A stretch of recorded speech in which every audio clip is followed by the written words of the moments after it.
लाभ और हानि से ये क्वेश्चन एसएससी सीजीएल 2024 में पूछा गया था। तो क्वेश्चन देखो क्या कह रहा है।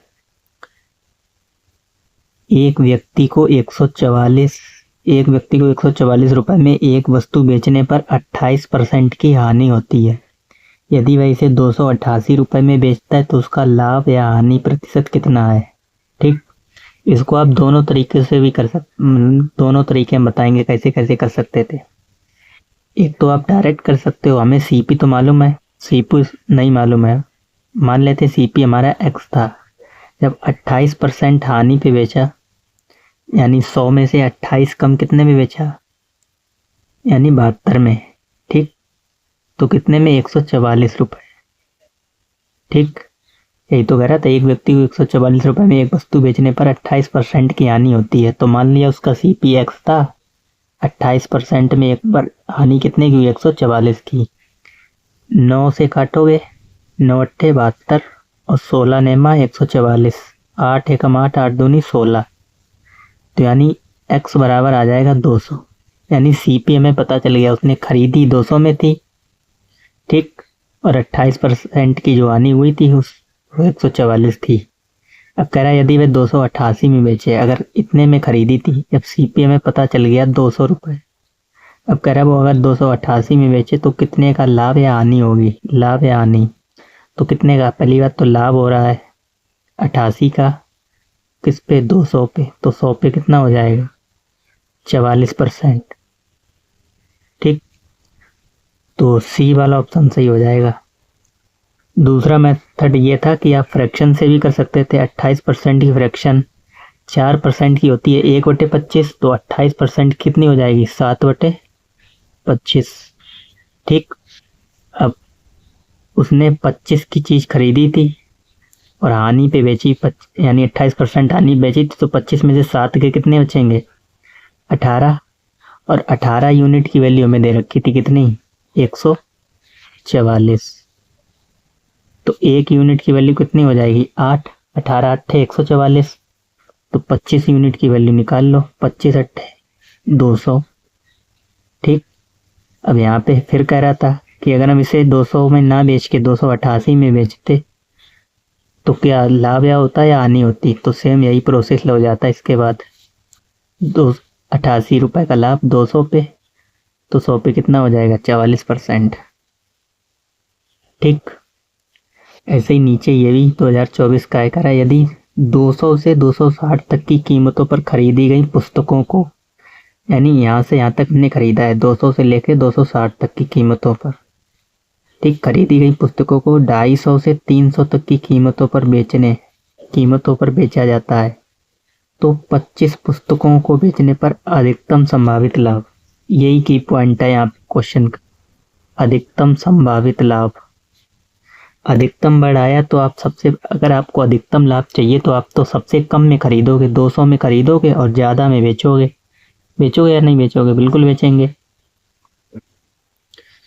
तो हम खरीदेंगे कितने, 200 में खरीदेंगे और 300 में बेचेंगे।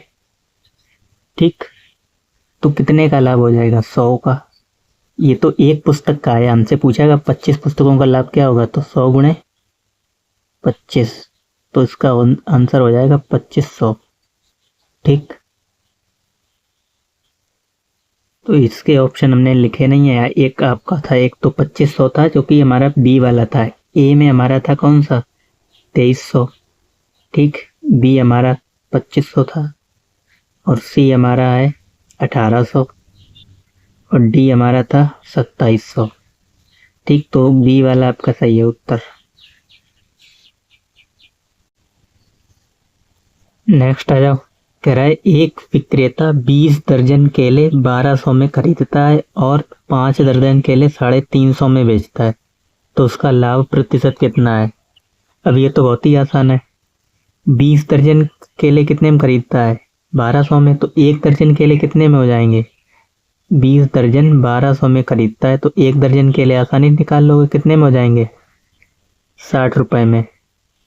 ठीक, यानी 1 जीरो से 1 जीरो खत्म और फिर 2 से काटोगे तो 12 60 रुपए में। 1 दर्जन केले 60 रुपए में।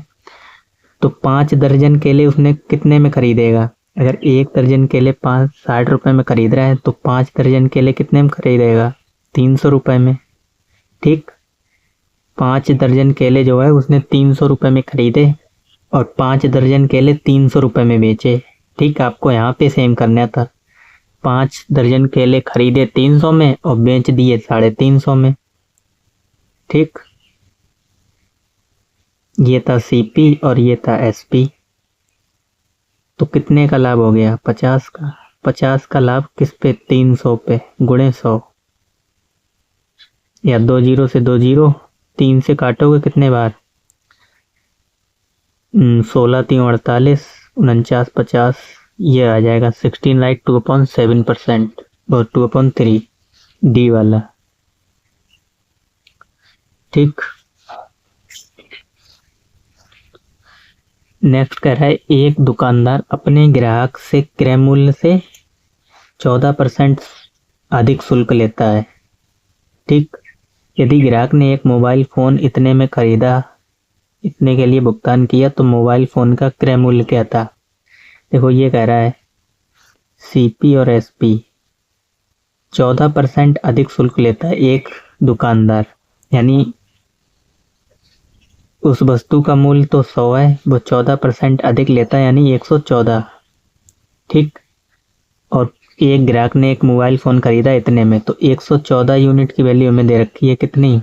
18,240। 18,240। ठीक, तो इसकी डिवाइड करोगे कितना आ जाएगा? देखो 18,240 को जब आप इससे डिवाइड करोगे 114 से, ठीक, तो कितने बार कटेगा?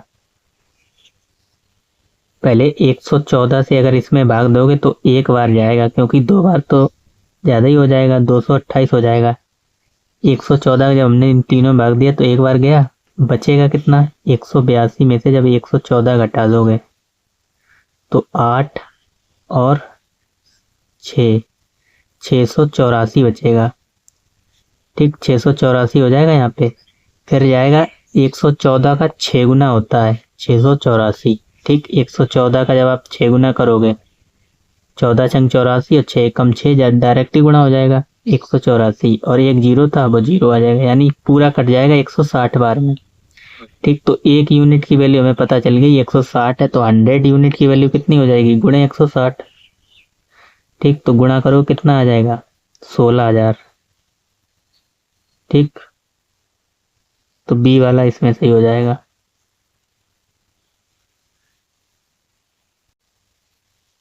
नेक्स्ट आ जाओ, कह रहा है एक वस्तु के क्रय मूल्य और विक्रय मूल्य का अंतर 18,000 है। 18,800। यदि 20% का लाभ होता है तो वस्तु का क्रय मूल्य क्या है? ठीक, देखो क्रय मूल्य और विक्रय मूल्य यानी एसपी और सीपी, ठीक, इनका अंतर हमें दे रखा है। इनका अंतर ही तो लाभ होता है। अगर इस सीपी में से एसपी घटाते हो तो क्या होता है? लॉस होता है, और एसपी में से सीपी घटाते हो तो क्या होता है? प्रॉफिट होता है। लेकिन हमसे क्वेश्चन में 20% का लाभ भी दे रखा होगा, लाभ भी दे रखा है। ठीक, तो प्रॉफिट बराबर होता क्या है? एसपी माइनस सीपी, और ये हमें कितना दे रखा है? 1800। ठीक, और प्रॉफिट हमें दे रखा है 20%। ठीक, तो 20% की वैल्यू कितनी है? 1800, तो 1% की वैल्यू कितनी हो जाएगी? 2 ने 18, 90। ठीक, तो 100% की वैल्यू 90 गुणे 100, 9,000। ठीक, ऑप्शन नंबर ए। नेक्स्ट कह रहा है यदि 40 वस्तुओं का विक्रय मूल्य, यानी 40 वस्तुओं का विक्रय मूल्य, 40 वस्तुओं का विक्रय मूल्य 50 वस्तुओं के क्रय मूल्य के बराबर है। 50 वस्तुओं के क्रय मूल्य के बराबर। ठीक, तो यहाँ से एसपी और इसको नीचे लाओगे तो ये हो जाएगा सीपी बराबर 50, और इसको नीचे भेजो 40। ठीक, यानी कोई वस्तु आपने 40 में खरीदी और 50 में बेची, तो 10 का लाभ किस पे? 40 पे। तो 100 पे कितना हो जाएगा? 1/4 कितना होता है? 25% के बराबर। Option number A.